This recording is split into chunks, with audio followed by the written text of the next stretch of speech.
नमस्कार, मैं नेमीचंद मीणा। आज का हमारा जो चैप्टर है वो भारत में मुद्रा आपूर्ति के वैकल्पिक स्रोत, उच्च स्तरीय मुद्रा सहित, ये आज का हमारा टॉपिक है। इसमें सबसे पहले तो आती है भूमिका में। देश में आर्थिक क्रियाओं के सफल संचालन हेतु नियोजित मुद्रा पूर्ति आवश्यक होती है। विकासशील देशों में मुद्रा आपूर्ति आर्थिक विकास हेतु एक महत्वपूर्ण तकनीक के रूप में प्रयुक्त होती है। एक श्रेष्ठ सुनियोजित विकासमान मुद्रा आपूर्ति व्यवस्था से आर्थिक विकास के साथ साथ अर्थव्यवस्था में स्थिरता को भी बनाए रखा जा सकता है। सामान्यतः मुद्रा आपूर्ति व्यवस्था का संपूर्ण नियमन केंद्रीय बैंक के माध्यम से किया जाता है। मुद्रा आपूर्ति के अंतर्गत मुद्रा के प्रकाशन की व्यवस्था, मुद्रा प्रकाशन की पद्धति, मुद्रा की आवश्यकता, निर्गमन संबंधी समस्याएं आती है। साथ ही मुद्रा का विदेशी मूल्य, विनिमय व्यवस्था आदि भी मुद्रा आपूर्ति के ही अंग है।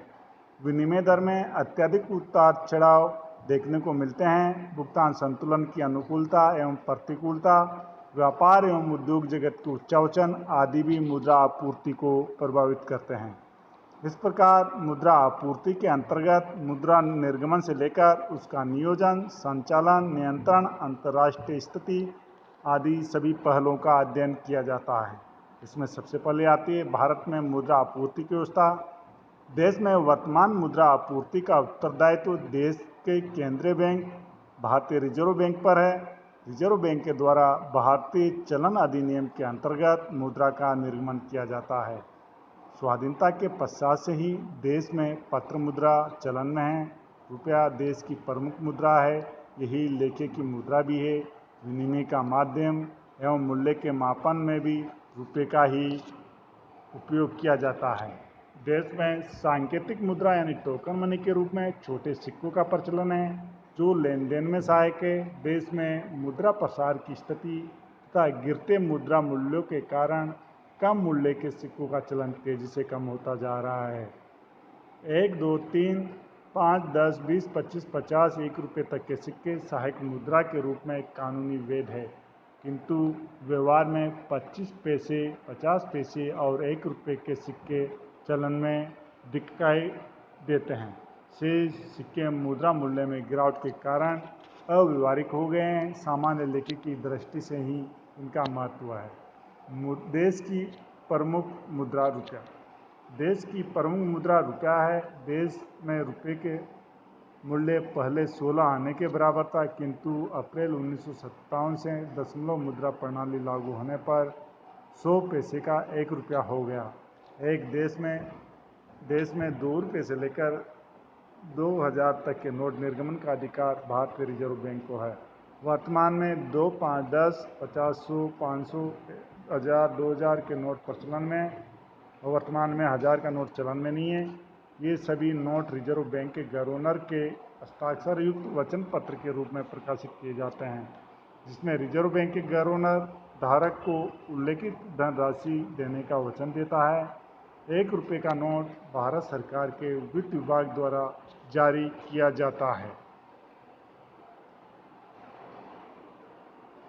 जिस पर वित्त सचिव के हस्ताक्षर होते हैं। सैद्धांतिक रूप से ये सभी नोट परिवर्तनशील है, किंतु ये परिवर्तनशीलता केवल वैधानिक है। व्यवहारिक दृष्टि से देखा जाए तो ये सभी नोट अपरिवर्तनशील ही होंगे, क्योंकि केंद्रीय बैंक इसके बदले में यानी पुराने नोटों को नए नोटों में ही परिवर्तित कर सकता है और कोई मूल्य अदा नहीं करता। रिजर्व बैंक द्वारा वर्तमान में न्यूनतम कोष पद्धति के अंतर्गत मुद्रा का प्रकाशन किया जाता है। भारत में नोट निर्गमन की विधियाँ, ये इम्पोर्टेंट टॉपिक है। भारत में नोट निर्गमन की विधियाँ।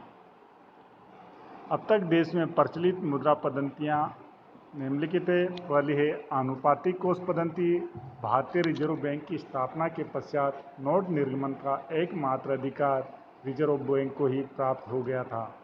प्रारंभ में रिजर्व बैंक ने नोट निर्गमन के लिए आनुपातिक कोष पद्धति को अपनाया। इसके अंतर्गत रिजर्व बैंक कुल प्रचलित मुद्रा का 40% स्वर्ण एवं विदेशी प्रतिभूतियों के रूप में अनिवार्य रखता था। इस 40% में कम से कम 40 करोड़ रुपए कर का स्वर्ण होना आवश्यक था। शेष 40% रजत, सामान्य सरकारी प्रतिभूतियाँ, वचन पत्र आदि रखे जा सकते थे। व्यवहारिक तौर पर मुद्रा के प्रति जन विश्वास बनाए रखने हेतु रिजर्व बैंक निर्धारित मात्रा से अधिक स्वर्ण एवं कोष रखता था। मुद्रा की मात्रा में वृद्धि एवं कमी के लिए कोष की आनुपातिक कमी या वृद्धि की जाती थी। इस प्रकार आनुपातिक कोष पद्धति में नोट निर्गमन हेतु निम्नलिखित व्यवस्था प्रचलित थी।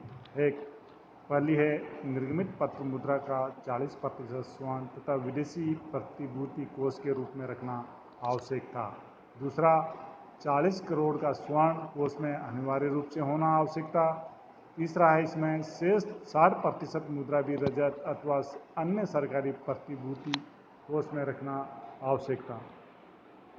स्वाधीनता के पश्चात देश का विकास योजनाओं के माध्यम से किया जाने लगा। विकासात्मक कार्यों की पूर्ति हेतु बढ़ते विनियोगों के लिए मुद्रा की आवश्यकता महसूस की जाने लगी।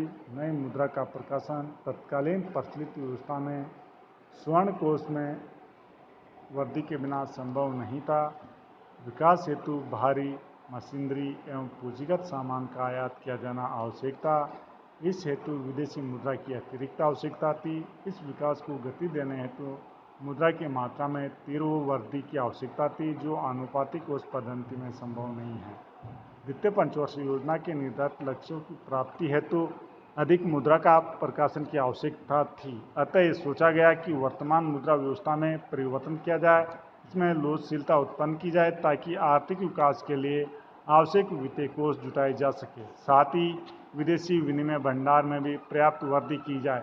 1 जुलाई 1956 से देश में न्यूनतम कोष पद्धति लागू की गई है। इसमें आती है न्यूनतम कोष पद्धति। इस पद्धति के अंतर्गत रिजर्व बैंक को यह अधिकार प्राप्त हो गया था कि देश में मुद्रा की मांग के आधार पर मुद्रा की आपूर्ति कर सके। आरंभ में 400 करोड़ रुपए का न्यूनतम कोष निर्धारित किया गया था, जिसमें 115 करोड़ रुपए का स्वर्ण, जिसमें मूल्य 62 रुपये 50 पैसा प्रति तोला के हिसाब से निर्धारित किया गया था।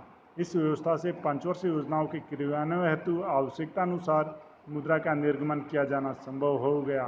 साथ ही विदेशी मुद्रा की बचत भी संभव हो सकी, जिसका उपयोग पूंजीगत सामान के आयात में किया जाने लगा। सरकार द्वारा विदेशी मुद्राओं की आवश्यकताओं के अनुरूप विदेशी प्रतिभूतियों की मात्रा में परिवर्तन किया गया ताकि अधिक से अधिक विदेशी मुद्रा का उपयोग किया जा सके। देश की विकासात्मक आवश्यकता के अनुरूप विदेशी मुद्रा की पूर्ति हेतु न्यूनतम कोष में भी परिवर्तन किए गए। 400 करोड़ रुपए से घटाकर 300 करोड़ किया गया। बाद में ये सीमा 200 करोड़ कर दी गई। जब विदेशी मुद्रा की और अधिक आवश्यकता हुई तो 115 करोड़ रुपए का स्वर्ण और 85 करोड़ की विदेशी प्रतिभूतियों का न्यूनतम कोष रखा जाने लगा। सरकार को ये भी अधिकार दिया गया कि यदि वो आवश्यक समझे तो विदेशी प्रतिभूतियों की मात्रा को 85 करोड़ रुपए से भी कम कर सकती है। वर्तमान में यही लोचशील पद्धति प्रचलन में है।